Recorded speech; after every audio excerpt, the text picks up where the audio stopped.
Oh, welcome lads. Today we'll be delving into Vodafone, continuing on our UK dividend stock series. Now, who are Vodafone? Well, if you're based in the UK, you've more than likely seen their advertisements, as their advertising campaigns are everywhere, TV, stadiums, whatnot.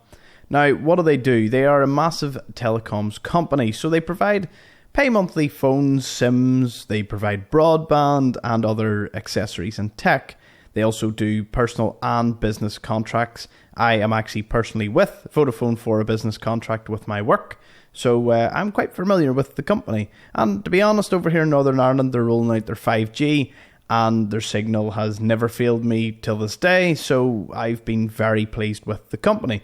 Now, we are obviously going to have an overview of their stock price, their dividend, and other bits of information. So without further ado, we will jump over to their Investors Relations page. Now, what is so important about the Investor Relations page? If you've been watching this channel, you know exactly what it's all about. But for anyone new, I want to explain. The Investor Relations is essentially all the financial information regarding Vodafone. Regarding any company, they always have an Investors Relation page 99 times out of 100.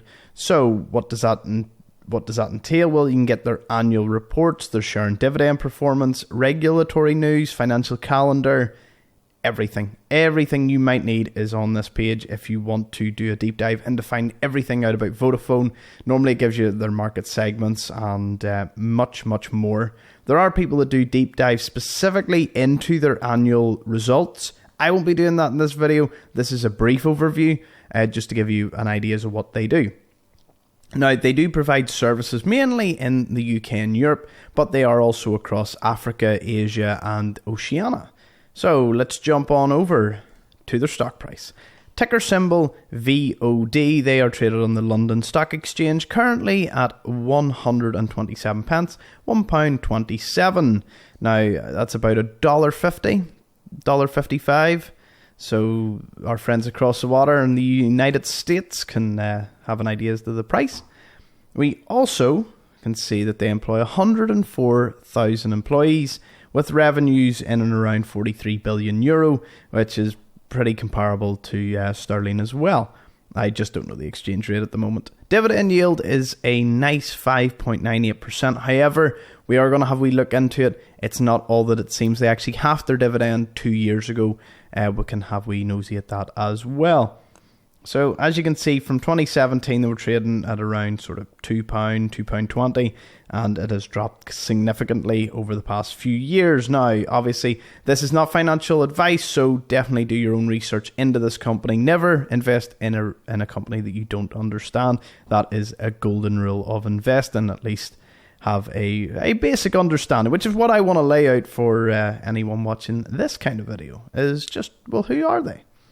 Now, we're going to bounce over to one of my favourite websites for dividends, Dividend Max. Now, this tells you everything you may need to know. Gives the ticker symbol, gives the company name, tells you when the dividend will go into X. Now, what does X mean? X dividend date is the date that you need to own the share in order to get the dividend payment. You sell a day before, you're not going to get the payment. You sell your share a day after the X dividend date, then you will still be entitled to the payment, and the person that gets the next share won't be, because you have to own that share before the ex-dividend date.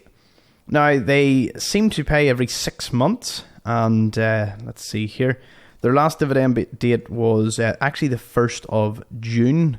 Now, that has passed, and their payment date will be the 5th of August.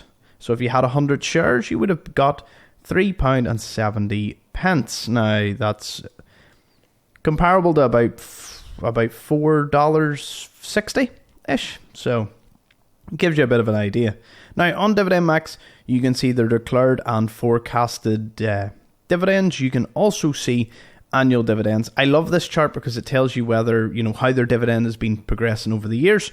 From 2006 to 2018, as you can see, it was going up 10% or 11%, 11%, 3%, 6%. So averaging year on year, it was a good dividend growth stock until 2018, to which the dividend was halved by 40%. Now, you will have to have a wee look into the news articles here to see maybe why it actually got halved, and to see the future of their dividend. Now, I haven't lost complete faith personally in Vodafone. I do have some shares in it, which you will see in the next page. So we'll have a wee look into that. Jumping over to Trading 212, we can have a look at the chart here. We can see this is the trading exchange that I use for my own ISA and my own trading portfolio. Going down here, we can see that I have 6.45 shares totaling £8.26, which is about $10. Now, they're not a massive proportion. I think they make up about 1 or 2% of my portfolio, but I have them there because, as I said, I've been using Vodafone myself, so my own decision making is that they've been a company that has done very well for me. I've used their phone, the business contract for my phone, and it's never failed me so far, and they're rolling out 5G, and that is their big selling point at the moment, so I have a lot of faith in the company going forward. Of course, you will have to do your own research and reach your own conclusion on that. Now, let's see here. They have a revenue, 38 billion sterling, and dividend yields about 6.03% at the moment. We can see revenues pretty stagnant. In 2019, they actually had a massive loss in net income. Perhaps, I'm just saying perhaps, that could have been a reason why the dividend went down. You see, it's questions like these that you must ask when you are looking into a company. Going down to their cash flow, again, it was a massive dip in 2019. Now, the cash flow appears to have somewhat recovered over the past few years.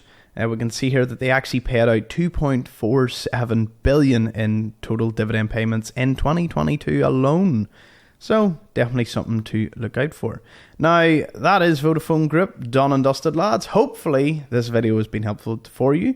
Let me know in the comment section below, and subscribe if you want to see more about more of these companies. Also, if you want to see a particular company, let me know. I'm always up for hearing new ideas as to what you want to see. Thank you so much for joining. I'll see you all in the next episode. Bye-bye.